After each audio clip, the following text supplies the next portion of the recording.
African American culture is about is about always putting the black man in a position where he has to question himself, question who he is, question does he deserve respect? Does he deserve certain things? You know what I'm saying?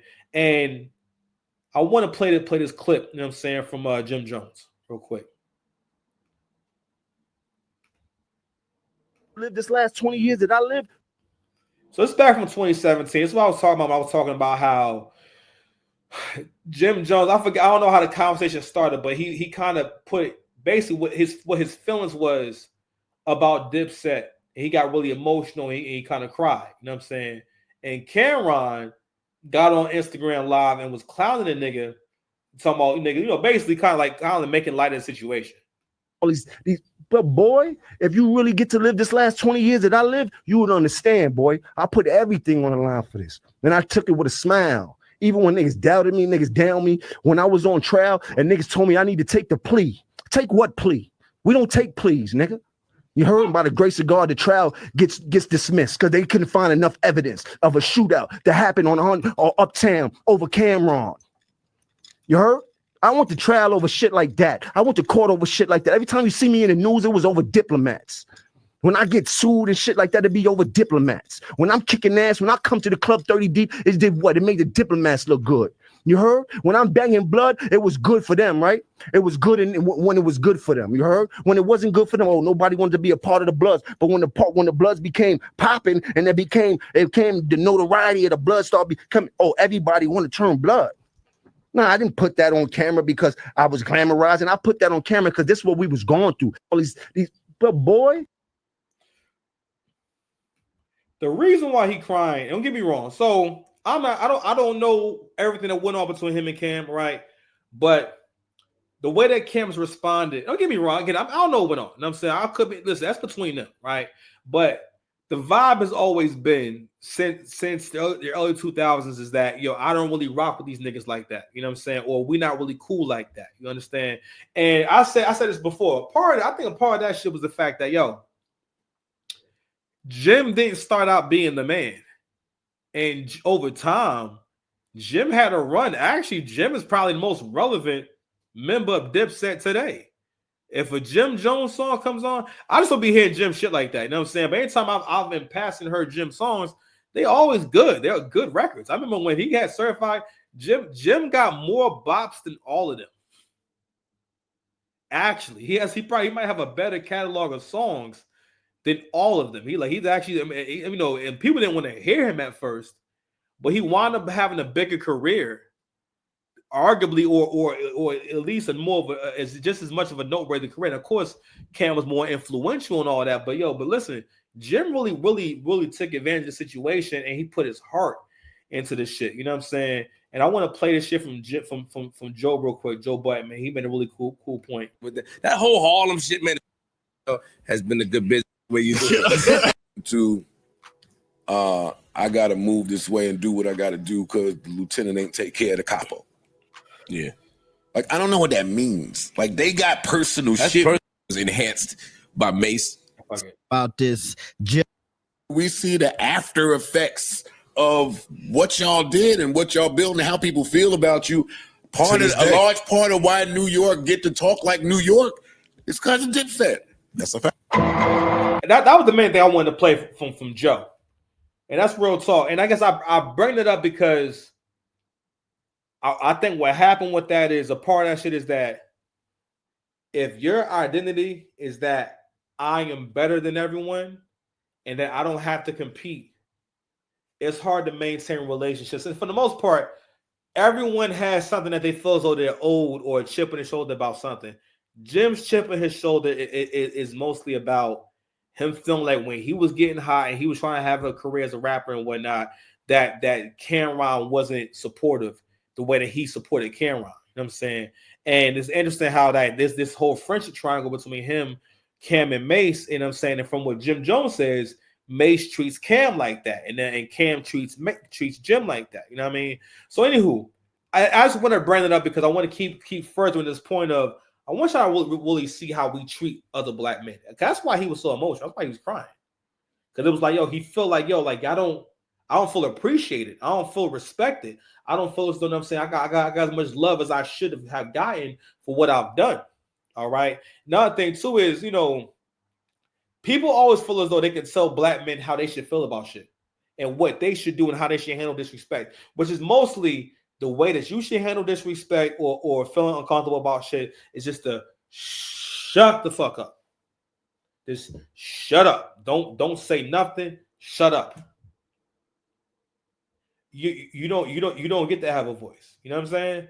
And anyway, so that's what's going on with this whole Drake thing is that people feel as though that it's a rap battle and they're trying to talk about it as if it's a URL battle and the battle is over and it's like a URL battle where we're gonna say the craziest stuff and then walk away. The thing about a URL battle is that or a rap battle, like how we do it now, is that it doesn't go, people don't believe it. And people don't go around believing everything. Well, actually, no, I can't even say that. It's not the same as a record being a hit record and then being pushed. Do you understand? I listened to GNX one time on my on repeat playlist. Those songs, there are songs from the album on the playlist, and the on repeat playlist on Spotify is supposed to be giving you songs that you have sought out and continue to play, or at least related songs, right? I've never seen songs in my on repeat that I didn't listen to mad times or a good amount of times. I heard the shit 1.5 times and they put songs from the album in the playlist. I've never seen a Drake song in my playlist that I didn't put there or that I wasn't playing. That's never happened. Just saying. And people talked about that. That was part of the suit too, right? So anyway, shout out to Kev Two Talks, man. He put up a lot of really interesting clips. So actually, in 2013, Poetic Justice came out. Oh, I'm sorry. Was it? Let me see. Oh, it was released January 15th, 2013. I guess what I was on the album. I think they mean like the single drop, maybe. I don't know. Maybe that's what that means. The single drops. But anyway, and on the 15th, so Drake withdrew. So I guess people made assumptions that that him and Universal came to an agreement. So he did drop one of his suits. You know what I'm saying? So let me see if I can find that drawing real quick. Actually, no, it was the same one. My bad. And it says, update, Drake is going federal in his pursuit of UMG, filing a defamation case this morning. Drake says he got bot receipts to show that UMG paid to increase Not Like Us streams by at least 30 million. He also claims that UMG was in on Kendrick getting the Super Bowl so the song can be performed on that big stage. You know what's funny about that is that this is a Super Bowl. It's not like a random venue. It's the Super Bowl. They have to know what songs you're going to perform. They're not going to let you get up there and perform your diss track. No one has ever performed the diss. Are you niggas crazy? But you got to realize that again, whoever like black people have this thing where they feel as though it's okay for bad things to happen to people that they don't care about or that they don't know. You know what I'm saying? And to the point where we always kind of cheer on a black person getting away with some shit. And again, people keep trying to make this seem like it's an acapella rap battle that went on for a half hour. It goes on for a half hour to 45 minutes versus a 2-minute song that can loop and play over and over and over again. And on top of that, if he's saying it's not true, again, who are y'all to feel as though someone can't deny being a PDF file? Do y'all realize how crazy that shit sounds? That you were saying that yo, you should not defend yourself from being called a PDF file. Not only that, just hold on, I think someone has it right here. So the first thing I see is my nigga says, so wait a second, this guy can talk about people's wives, call someone a wife beater. and says that the kid isn't theirs, but the second someone calls him a pedo, that's where he draws the line. I'm losing respect for this dude every day, all because he lost a rap battle he made his personal first. And it's what I'm talking about. The brother that left that comment has absolutely no idea what the hell he's talking about. Black people will do that. We will really jump out the window and not know what we're talking about. Kendrick has been dissing Drake since the beginning of his career. From when Drake gave him an opportunity to be on his album, he spends the verse kind of dissing Drake on Buried Alive. He talks about how much he hated on the nigga when he first met him. Okay? Not only that, artists are extremely competitive. Everyone don't know how to ask for help. Everyone can't humble themselves enough to be grateful. No, he should be eternally grateful to Drake. That nigga took you on tour, put you on his album, and featured on your first single. You are the greatest recipient of the Drake stimulus package in Drake history. No one has had a bigger career after Drake put them on than Kendrick Lamar. The only rivals is Jake. Drake didn't put Cole on, but it helped that he had the Drake co-sign and he had a joint with Drake. But you got Future, The Weeknd, the list goes on. Really talented people, Lil Baby, all types of shit, right? And it was interesting, you know what I mean? I seen this clip, and this guy made an interesting point. Kendrick said that Drake needed Atlanta after we heard this Lil Baby album. Maybe it was vice versa. Maybe Atlanta needed Drake. I don't know. I would have liked him to have some other features. I do get tired of hearing the same little group of him, 21, Future Thug. Like, I don't really want to hear that as much. This is where I wanted to hear Drake. I would have loved to hear Drake. This is where I wanted to hear Drake. So when we came in, I said that he put the deluxe out. I thought Drake would have been on the deluxe. Yeah, he did drop. I didn't get a chance to listen. I thought Drake would have been on the deluxe, especially for him to put it out that early, and it didn't get as many good reviews as he might have hoped for. I thought that Drake would have been on the deluxe, and that would have been his. Still requires clearance. True. I got a question. But that would have been his secret weapon. Hey, I ain't gonna lie to y'all. Y'all ninjas even bought into that bullshit. Like everything that K-Dot said on that record is bullshit. First of all, let's explore the PDF file thing. I only need about 30 seconds to dispel that whole thing. We are living in the post-Me Too era where more than ever it is profitable. Any kind of news, anything that can go viral can be very profitable. We're living in a time where women make shit up, completely lie, and mess people's lives up. Tory Lanez is locked up right now. If this man, so you think that that white girl was special, and he chose her, and that's not how PDF files work. This is something they do on a regular basis. There is no way someone as famous as Drake could get away with doing anything like that. Not only that, y'all know that makes no sense. That is a man who can definitely smash your girl. Some guys are so high value that they can have all of our women. That's why you're comfortable with that idea, because he can take your girl. He's one of the men in the world who can come and actually take your woman. As a matter of fact, for a lot of y'all, he wouldn't need to be famous to do it.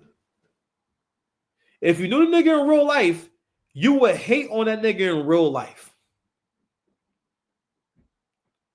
But shout out to Azalea Banks. She made a really good point about how weird it's been that people have begun to buy into this idea that it's a good thing that these things are happening with Drake and he deserves it. Years ago, my professor indoctrinated me in my sociology class, and she basically taught me that there's no way of earning a lot of money without basically taking resources or basically robbing someone and hurting someone.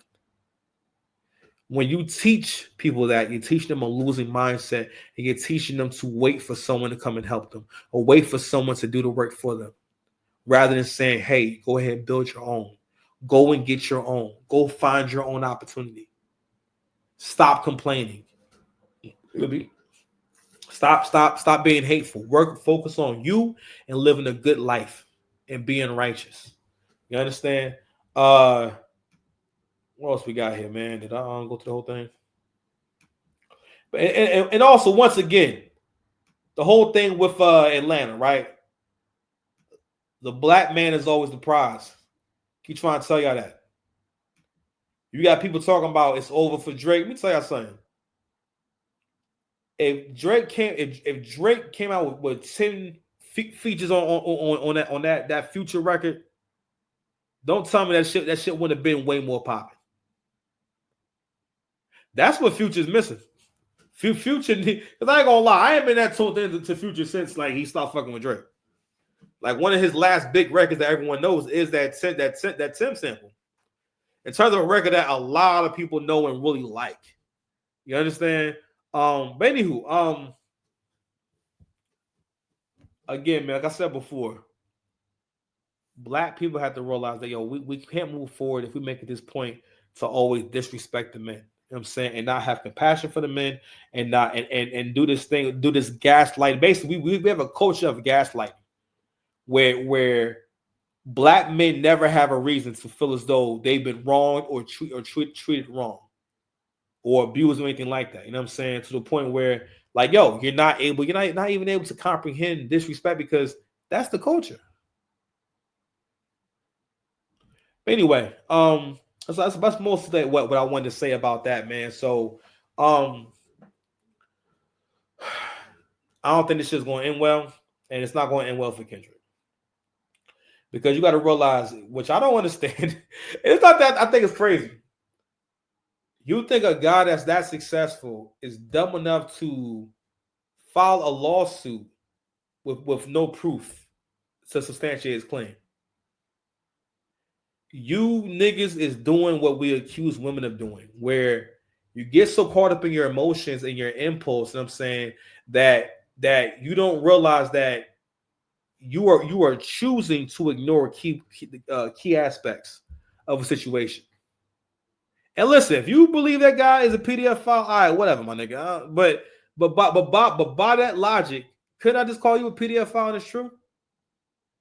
Couldn't I call you a thief and it be true? When you call someone, first of all, one of the worst things you can accuse a man of is being a PDF file. And address that guy's comment, like I said before. The man knows nothing. Like, and he's trying to basically spread a narrative rather than speak about the facts. The narrative is that Drake bought this on himself. Kendrick was minding his business. He was making crochet hats. He wasn't bothering no one. He never bothers anyone, and he's a wonderful, wonderful man, and we love him so much. Nobel Peace Prize winner. There's nothing he can do. Pulitzer Prize winner. He could do no wrong. That man has been trying to diss him and sneak diss Drake for fucking years. From the BET Cypher, from being on his album to the Control verse, which I think it was that big of a deal, but anywho, so every time he getting ready to come back out, he throws subs at Drake. And it makes it seem as though he's getting ready to do this big Drake diss. All right. The nigga invited him to be on a record that him and Cole was on. And that record would have been amazing to have all three of them on there. He didn't want to do it because he didn't want to sound stupid rapping next to Cole and Drake. All right, because the shit that Kendrick does sounds good, depending on what bag you're in. It sounds better with people basically like TDE. If you think about TDE, I mean, you don't really hear Kendrick with other rappers like that, to be honest with you. I'm not saying it would have been whack, but I think rappers do go through like not feeling confident. He probably might not have been feeling confident that he can bring something to that record. You know what I'm saying? And I think he was right. You know what I mean? Because in the beginning of shit, he did sound rusty on Euphoria. That track don't count. 616 is not really a diss track. Meet the Grams is not valid. So you really only y'all had multiple rounds. You got one record. You know what I'm saying? One record. Out of the whole thing that people actually played. No one's playing Meet the Grams. All right. No one worked out to Meet the Grams. No one worked out to 616. 616 is not really a diss track. But shout out to Lil Yachty though. You know what I'm saying? Because Lil Yachty, he gonna protect the bag. He seen that Drake cut his hair, and he's showing y'all what real friends do. He said, "Listen, I'm not stopping my, I ain't stopping my Drake features. All right, listen, I don't need the hair. That nigga been playing with his hair since he was like 16 years old." He said, "I forget that, nigga. I'm Mr. Boat." All right, man. We at our end, man. Like, share, and subscribe, man. Thank you guys so much for rocking with me, man. Hanging out with me and everything. If you still here, man. Shout out to everyone who joined the channel. Thank you guys so much, man. We're doing it from the heart. I love y'all, man. Peace. Be safe. Out of here.